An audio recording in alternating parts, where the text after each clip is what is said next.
Como você suporta viver em uma religião que não te ensina o amor próprio? E você sabe por que não te ensinam? Porque quem se ama, quem verdadeiramente reconhece o seu valor, a sua importância, são pessoas felizes. E pessoas felizes são pessoas resolvidas. E pessoas resolvidas, ninguém, absolutamente ninguém controla. Essa é a diferença. E é exatamente por esse motivo que muitas pessoas se perdem no caminho. Por quê? Porque não conseguiram resolver os seus dilemas. E estão transferindo para outras pessoas responsabilidades que são suas. Quando Deus nos chama para uma parceria, Ele nos chama para nos orientar e nos dar todos os recursos que são necessários para que esta vida que nós desejamos seja possível. Ele diz em sua palavra, não há nada impossível para mim. Mas enquanto nós meditamos nessa palavra, nós duvidamos, nós não temos certeza. Nós nos deixamos influenciar pelo que vemos, pelo que ouvimos e por todo o conteúdo que está em nossa cabeça, que colabora para nos sentirmos fracos, pequeno, precário. E é esse sentimento de precariedade que põe você na mão do outro. E aí pronto, começa o massacre. Você se perde, porque você vai atender aos interesses de quem está apresentando soluções para problemas que muitas vezes são eles mesmos que criam. Nas relações sociais, no ambiente de trabalho, no ambiente religioso, no ambiente político, onde a sua cabeça está sendo agora disputada por muitas pessoas. Todos querem a sua atenção, todos querem que você seja mais um militante das suas causas próprias, das suas ideias, do modo como entendem o mundo. E o que não faltam são justificativas, porque existem muitas justificativas para nos colocarmos nesta posição. E aqueles que não conseguiram se resolver vão tentar se encontrar em alguma coisa. Você vai absorver aquela fala quando diz o seguinte, que quem ainda não encontrou um propósito pelo qual morrer, não é digno de viver. O problema, meu amigo, é que existem muitas pessoas te oferecendo esta causa, este propósito.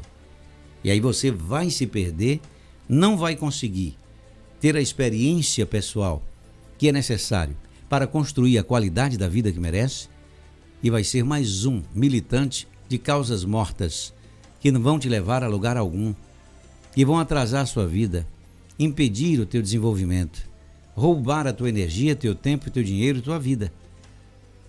Então isso é muito sério porque acontece com milhares de pessoas e como é algo que a maioria das pessoas não prestam atenção que está acontecendo com elas, elas não conseguem discernir que esse mal-estar, essa sensação ruim acontece quando você está fora do lugar. Quando você não consegue estar no lugar que nasceu para estar, para viver. Quando você está fora. Porque isso faz parte da nossa vida, da nossa existência. Mas para que você encontre este caminho, você vai precisar mesmo de um discernimento pessoal. E isso somente Deus pode dar. Então é um desafio, porque nós vivemos em um mundo extremamente caótico, que conspira para nos roubar a atenção, o tempo e para tirar de cada um de nós a capacidade de reconhecer o nosso próprio caminho. Caminho este, por onde Deus vem e nos encontra, nos abençoa e torna-nos prósperos, capazes de proporcionar a nós mesmos a qualidade de vida que merecemos e nos torna também capazes de ajudar a quem realmente precisa. E como um miserável vai ajudar outro miserável?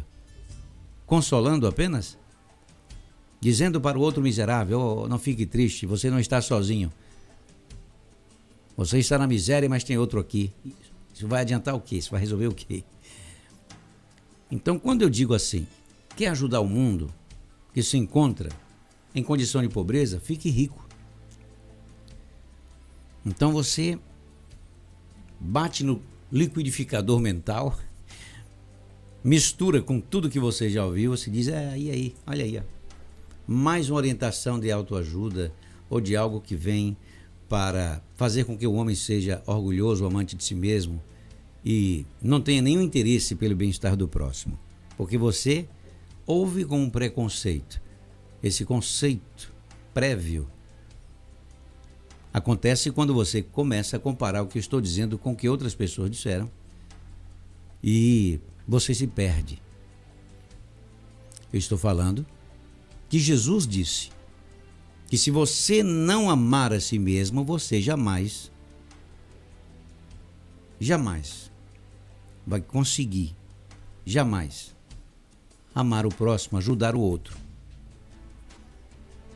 Então é muito complicado quando você vive no meio da contradição. Como você consegue viver em uma religião que te ensina a entrar no processo de autoabandono e desprezo? Que isso é religião, não tem nada a ver com Cristo, não tem nada a ver com Jesus. Como você vai viver bem se você vive pensando que é necessário dar a sua contribuição com um altruísmo suicida? Você não vai conseguir. Mas sabe por que não te ensinam isso? Porque pessoas resolvidas, pessoas felizes, pessoas que chegam, pessoas que estão no centro da vontade de Deus, pessoas que reconhecem que estão no lugar certo, que faz com que ela seja feliz. Estas pessoas não são úteis, porque pessoas felizes não podem ser controladas. Pessoas felizes, ninguém controla. Então isso é sério, é real, é verdadeiro e é autêntico. Quando nós falamos sobre esse assunto, e você muitas vezes confunde o que eu estou ensinando com algumas coisas que você aprendeu, e muitas vezes você se distancia desta realidade por medo, insegurança, incerteza, dúvida, por achar que vai se perder do caminho de Deus para você, porque o caminho de Deus para você é o caminho do sofrimento. O caminho de Deus para você é aquele caminho que está te dizendo o seguinte: olha, se você não estiver em um grande sofrimento e angústia, você não está vivendo a vontade de Deus. Porque um dos sinais de que estamos vivendo a vontade de Deus e estamos no centro da vontade de Deus é o sofrimento, é a luta, é a dor, é a tristeza, é a mágoa, o ressentimento. Isso mostra realmente que você está no centro da vontade de Deus. A pergunta é: será? Será que está mesmo? Será que esta é a vontade de Deus? Será? E aí, quando você vai tentar ajudar alguém que está em condição de pobreza, você se vê nessa condição. Porque você percebe que a pobreza do outro é a sua pobreza. Você está oferecendo algo para alguém e ao mesmo tempo se reconhece na mesma condição, que a sua miséria pode não ser a miséria financeira, mas pode ser uma miséria da alma, uma miséria espiritual. Você é uma pessoa espiritualmente miserável, pobre.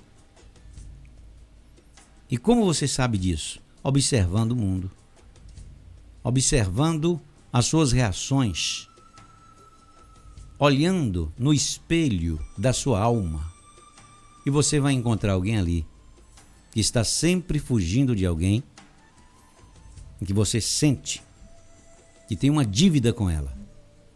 Por isso que seu Madruga está aí um pouquinho para brincar aqui, para descontrair, mas Madruga vivia se escondendo dessa dívida, desse aluguel, que você lembra que todo episódio tinha essa angústia, vamos pagar esse aluguel, e ele vivia se escondendo. Então esse sentimento de endividamento, essa vontade de desaparecer, e esse sentimento de endividamento constante é algo que vai assumir o controle da sua vida. Você vai se sentir cada vez mais nessa condição. E aí vai virar um pedinte. Você vai virar um pedinte, reclamador, vai depender do Estado, vai depender das pessoas. Você não vai ter forças para dar a si mesmo a qualidade da vida que merece. E você então, meu amigo, vai viver nessa condição. Vai para o trabalho se sentindo cansado, é um fardo que tem que carregar. A segunda, terça, quarta, quinta, sexta, sábado e domingo não tem alegria.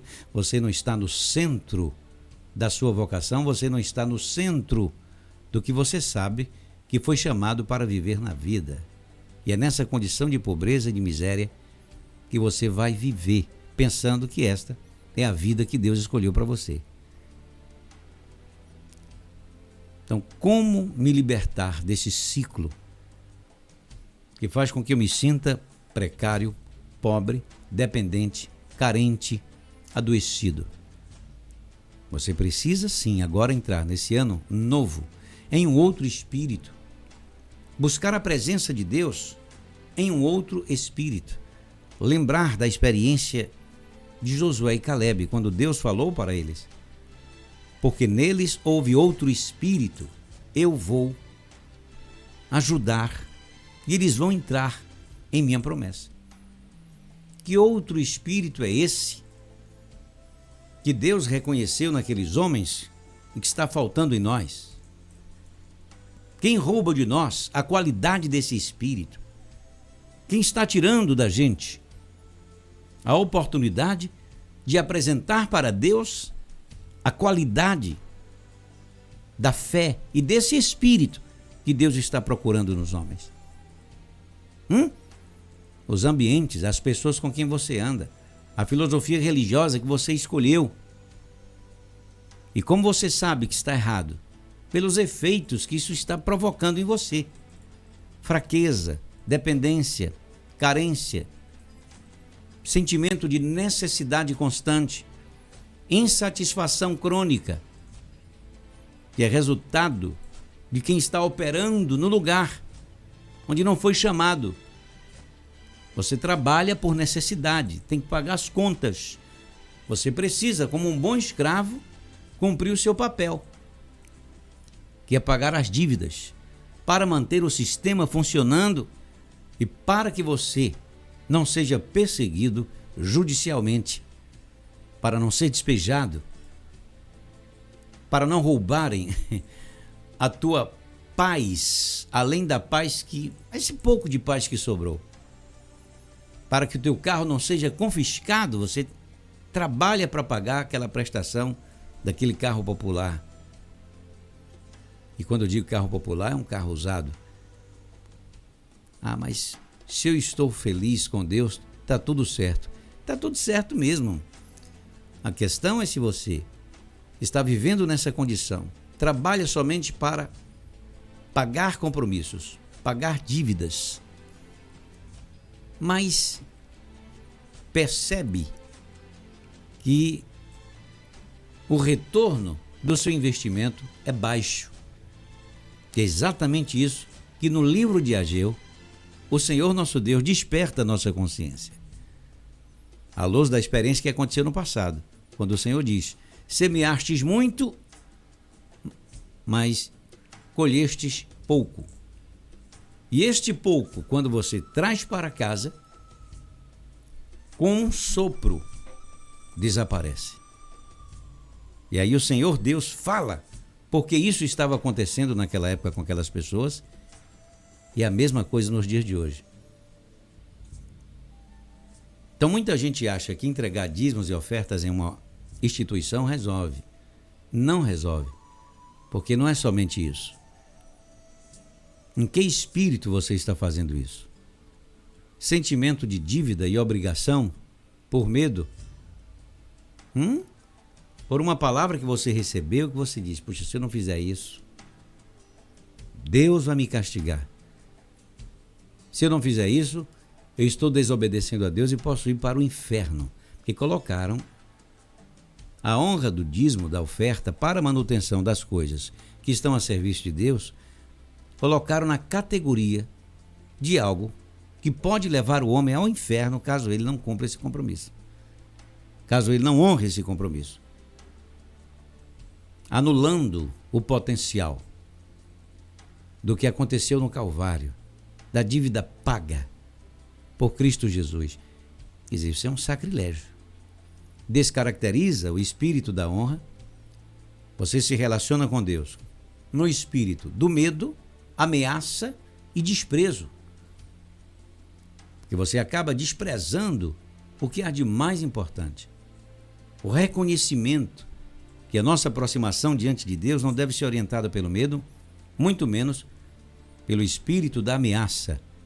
Quando você só está ali fazendo aquilo, comparecendo, porque tem medo de Deus te castigar caso você não faça isso. Como Deus vai receber isso? Essa devoção como uma honra? Não vai. Então imagina você, fora do lugar, semeando muito, colhendo pouco, e tendo que fazer coisas por obrigação, comparecer ao templo, entregar dízimos, ofertas, trabalhando onde você sabe que não tem vocação nenhuma, somente para se manter vivo. Poxa vida, essa é a causa da frustração de muita gente, e isso tem destruído a tua comunhão com Deus. Aquela comunhão leve, espontânea, voluntária. Aquela comunhão que produz resultados. Quando você comparece a um local como este, com o propósito de honrar a Deus. Não por obrigação ou temor do inferno, mas com sentimento de gratidão e aliança com Deus. Quer dizer, tudo muda a partir disso.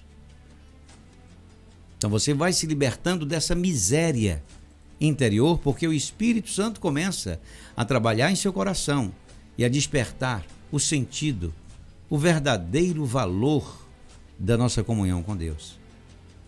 E aí você vai se libertando dessa condição desgraçada, de miséria, que milhares de pessoas vivem, porque Deus começa a interagir e dar ideias criativas, abrir portas para você. Porque Deus, quando recebe a nossa oferta, a nossa presença voluntária, Ele começa a nos abençoar. É o que está escrito na palavra de Deus, que Deus é galardoador daqueles que o buscam. E é impossível agradar a Deus sem fé. Mas qual a qualidade dessa fé? E que tipo de fé Deus está falando? Não é esse tipo que você fica esperando quem te ofereça ajuda, orações, intercessões, e os que se apresentam para te oferecer esse tipo de ajuda, quando te oferece, te deixa pior. Porque na maioria das vezes, quem te oferece a muleta, rouba-lhe as duas pernas. Ah, mas não tinha duas, só tinha uma perna. Pois é, leva e você fica sem nada. Porque isso gera em você um sentimento de dependência, de necessidade do outro. Se relacionar com Deus, olhando para a assistência do outro, e nesse modelo devocional, esse tipo de orientação leva você a desenvolver mágoa e ressentimento contra quem não se apresenta nesse espírito. E aí você agora tem outro problema. Você tem mágoa contra quem não te ajudou. Por quê? Porque a tua expectativa foi direcionada para o outro. Quando você começou a se relacionar com Deus, você não foi ensinado a desenvolver confiança em Deus, e você não recebeu o Espírito que orientou você a direcionar toda a sua expectativa em Deus. E no Espírito que qualquer desprezo ou qualquer coisa que possa acontecer no seu relacionamento com as pessoas que estão aí na mesma comunidade, não tem nenhum significado, não vai ter nenhum significado. Se te ajudou, não te ajudou, se orou por você, se não orou, se teve interesse de te visitar, se não teve interesse de visitar. Por quê? Porque você não está esperando isso. E por você não desenvolver essa expectativa, não houve decepção. Isso é riqueza. Mas quantas pessoas estão aí nas organizações religiosas, vivendo em condição de pobreza, vivendo de profetadas, porque só se sentem seguras e só reconhecem que Deus está realmente com elas se elas ouvirem um pregador revelar o que elas comeram de manhã. Revelar o nome de pessoas da sua família. Então você se sente amparado. É óbvio que você vai ficar sempre na esperança que aquele pregador apareça. E quando ele aparece, ele traz a muleta. Ele traz algo que no momento vai gerar em você um certo conforto, mas não vai resolver o teu problema, porque o que resolve o nosso problema é a nossa comunhão com Deus. A paz que excede todo o entendimento entra em nós e confirma a nossa filiação, a nossa devoção, confirma que estamos verdadeiramente com Deus, e isso nos torna rico, capaz. Pode acontecer o que for. Você vai viver sem decepções, sem amarguras. Vai viver livre. E você está livre para amar as pessoas como elas são, independente do que sejam, do que façam.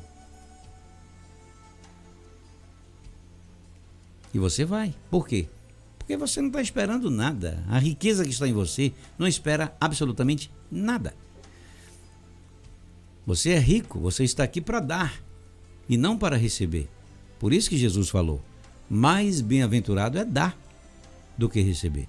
Então, quando você ajusta a sua disposição mental para você viver nesse estado de espírito, você vai enriquecendo.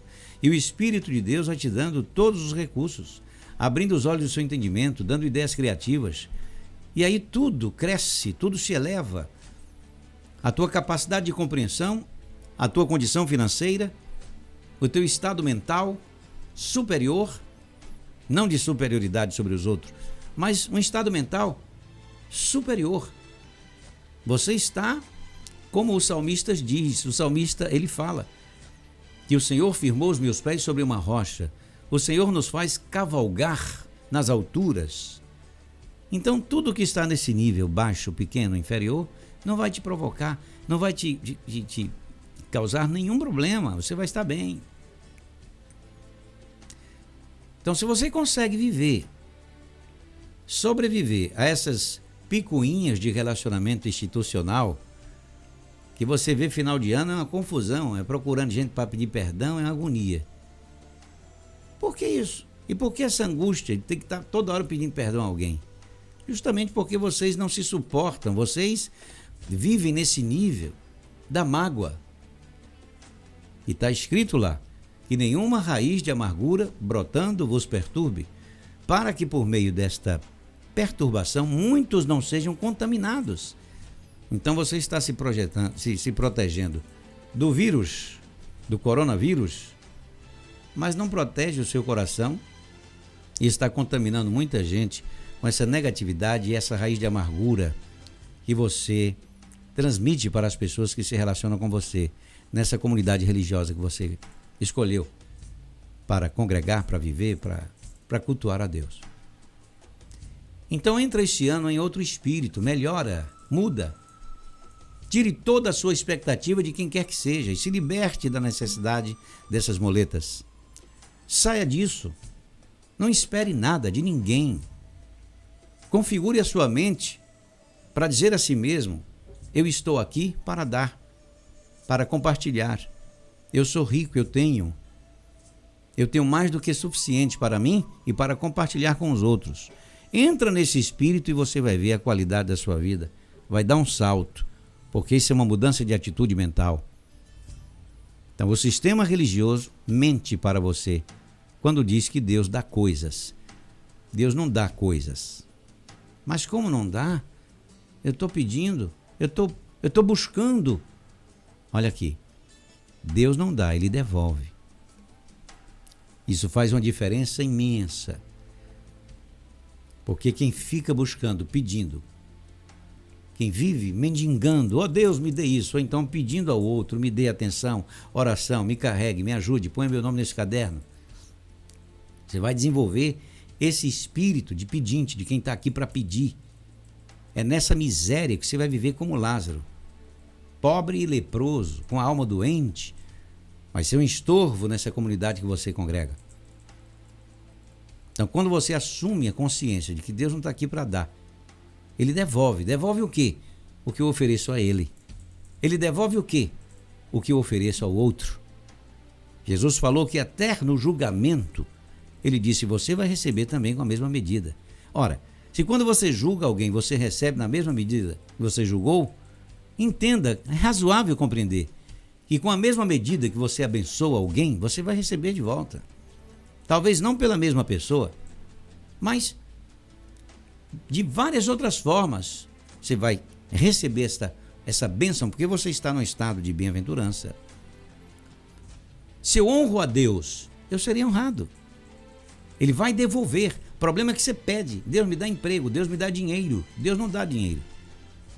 Deus honra você com sabedoria, capacidade, cria situações para que você saiba fazer negócios, e negócios bons negócios capazes de gerar, de criar recursos, dinheiro que você precisa para manter a sua honra, a sua dignidade, pagar as suas contas e fazer uma reserva para progredir, porque não é só pagar o que deve, você precisa progredir. Esse ano está entrando, você tem que crescer.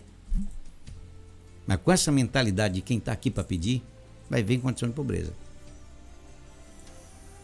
Então é algo muito sério quando você diz, bom, Deus não dá, Ele devolve. Então, Ele diz em sua palavra, honrarei os que me honrarem, e os que me desonram serão desfavorecidos. Você já leu isso? O próprio Deus diz que aqueles que desonram, aqueles que não honram o seu nome, aqueles que não honram serão desfavorecidos. E Deus não quer que você seja mais um dentre tantos desfavorecidos que existe no mundo. Honrarei os que me honrarem. Está lá no primeiro livro de Samuel. Quando Deus diz honrarei os que me honrarem, Ele está dizendo eu vou devolver. Então, se você honra algo que está a serviço de Deus e a manutenção daquela mesa, de coisas que estão a serviço de Deus, você vai ser honrado também com a mesma medida. Mas deve ser uma ação voluntária, sem espírito de ameaça e sem o sentimento de arrogância de quem está ali para ajudar a mesa de Deus. Então isso é muito difícil quando você aprende por muitos anos a se aproximar diante de Deus como mendigo, como alguém que está ali para pedir, e quando você faz alguma coisa para Deus, tem um sentimento de obrigação ou superioridade. Estou aqui para ajudar essa igreja, ajudar essa obra, ajudar não sei o quê.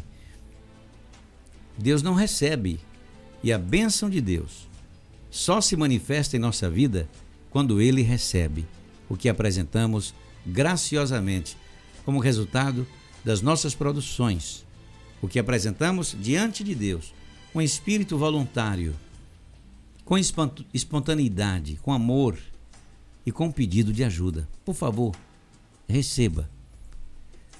É essa humildade que precisa para que Deus reconheça as suas ofertas, para que Deus te abençoe e para que o que está escrito aí aconteça em sua vida. Portanto, diz o Senhor Deus de Israel, porque aos que me honram, honrarei, porém os que me desprezam serão desprezados. Que é o que está acontecendo agora na vida de inúmeras pessoas no mundo inteiro. Estão vivendo desprezadas, estão vivendo uma vida infeliz, e o pior de tudo, essa infelicidade está promovendo infelicidade na vida de muita gente, porque essa insatisfação crônica leva você a mendigar atenção, amor, valorização, respeito, leva você a pedir, e a pedir da pior forma possível. E leva você também a desenvolver mágoa e ressentimento contra quem não te ajudou, contra quem não fez nada por você. Vamos nos libertar disso? Então vamos orar e vamos apresentar a nossa vida, a sua vida, diante de Deus, em o nome do Senhor Jesus.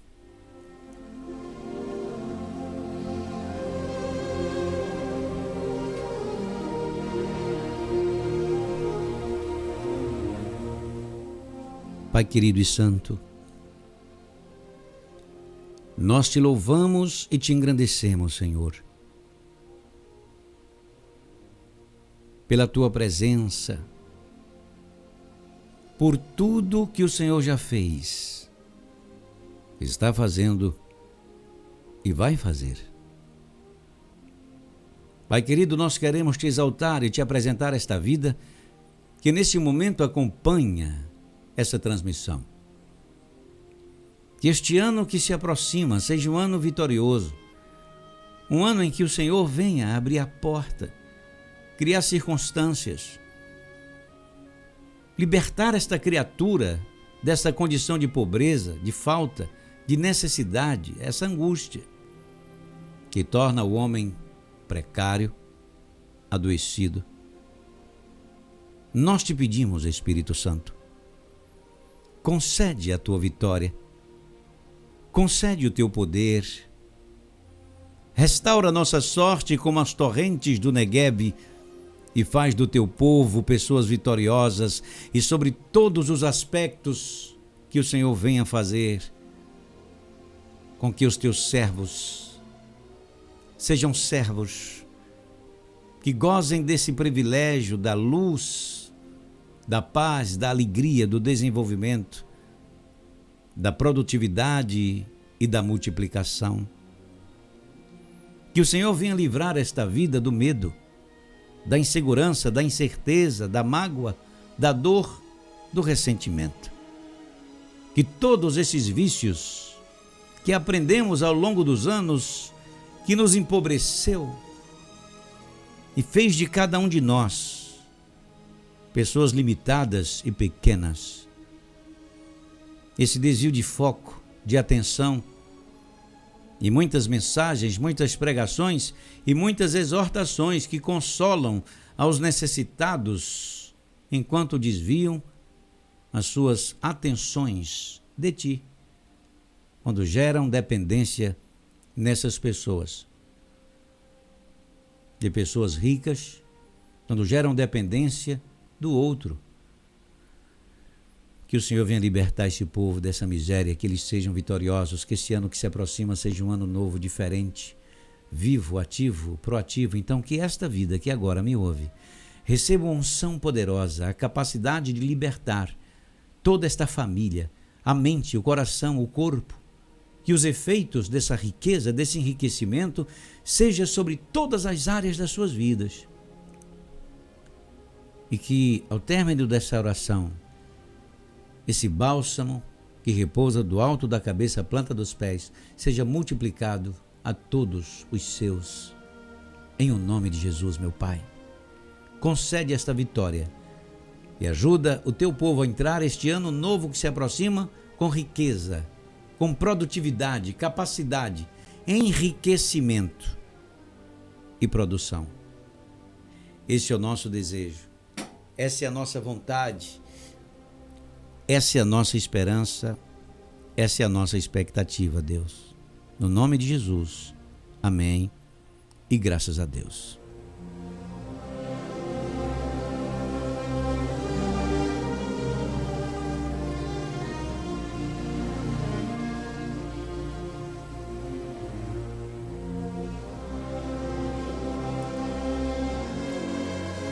Muito bem, pessoal, nós chegamos ao final. Que Deus te abençoe grandemente. Medita nessa palavra, deixa o Espírito Santo ministrar o seu coração e seja vitorioso, seja vencedor. Deixa Deus falar com você. Mas reflita sobre isso.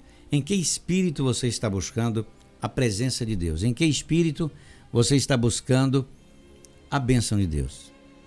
Então honre a Deus e peça para que Ele ilumine os olhos do seu entendimento, para que você seja uma pessoa rica e entre este ano com uma nova percepção, apresentando diante de Deus um odre novo, totalmente novo, para que Ele derrame também um vinho novo sobre você, tá bom?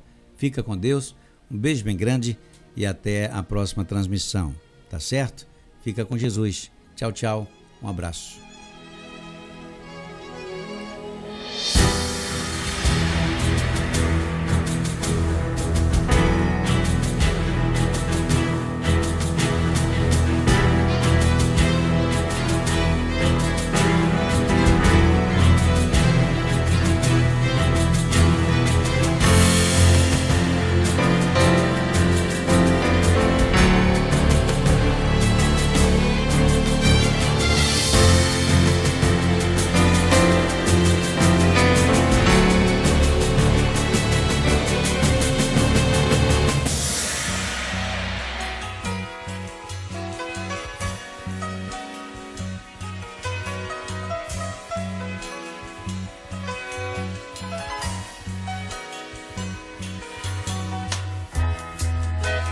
se chamava moço, também se chamava estrada, viagem de ventania. Nem lembra se olhou pra trás ao primeiro passo,